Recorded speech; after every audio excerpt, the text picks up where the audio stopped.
The problem is that whereas Norway established the greatest sovereign wealth fund in the world, valued at well over $1 trillion and holding an astounding 1.5% of the world's shares, the UK, on the other hand, has little to show for its more than 4 decades of oil production. But why? The oil and natural gas wealth of both countries literally lay side by side beneath the North Sea, an area where offshore exploration and production started in the 1960s but only really took off in the late 1970s and early 1980s. In the late 1970s, the prospects of large-scale Norwegian oil production began to look promising. However, by the early 1980s, the prospect of large-scale Norwegian oil production had faded. The UK economy was dealing with high inflation, unemployment, and, ironically, fuel shortages that plagued the 1970s while oil revenues were rising but were still relatively small.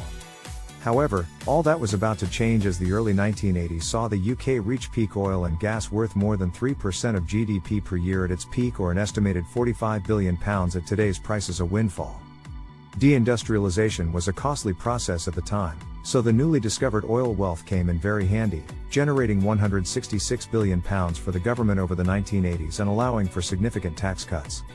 For instance, the higher rate of tax was reduced from 60 to 40%, while short-term consumerist policies like mortgage tax relief and housing subsidies were pursued in counterproductive ways.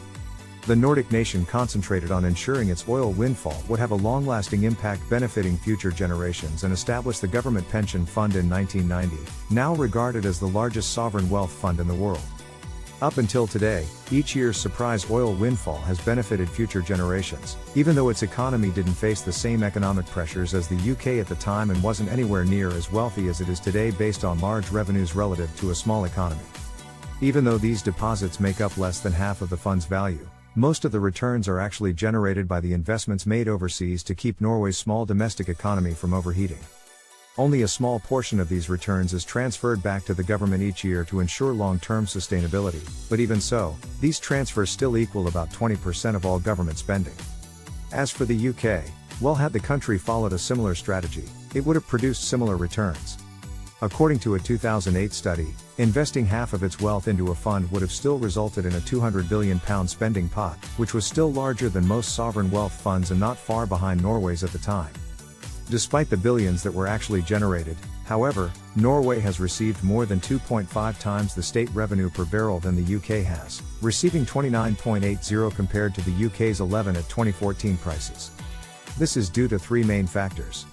According to reports, the United Kingdom produced more when oil prices were low, apparently extracting 2/3 of all of its oil at rates under $50 per barrel as opposed to just over half for Norway. Second, the UK has merely reduced taxes, which accounts for almost half of the difference in revenue per barrel. The UK regularly lowered extraction taxes as oil prices declined over time, notably to 0% on some fields from 2016, and relying more on corporate tax and supplementary charges, which has resulted in less revenue on average.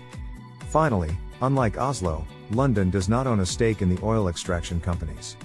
You see, widespread privatization helped public finances temporarily, but at the expense of a portion of the equity and dividends generated by the extracting companies. In contrast, the Norwegian state maintained a firm grip on upstream firms like Statoil, so while Norway benefits from both higher production taxes and shares in state-owned corporations, London does not. Sadly, even given the extreme volatility in oil prices over time, the opportunity presented by North Sea oil may have passed, at least for the UK, where state revenues have underperformed forecasts nearly every year for the last decade. Norway exports a much higher proportion of its GDP than the UK does, which goes a long way to explain the differences in how much wealth was created.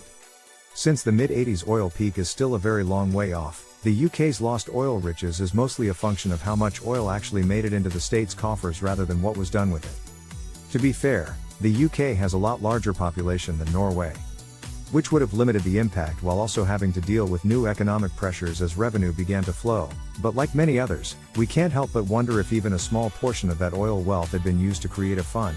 Would the UK have ended up purchasing half of Norway's prime retail or even a top division Norwegian football team? We'll never know, so now it's up to you to decide if the UK could have established a sovereign wealth fund. Please consider leaving us a like or maybe subscribing if you feel we've deserved it. As usual, see you in the next video.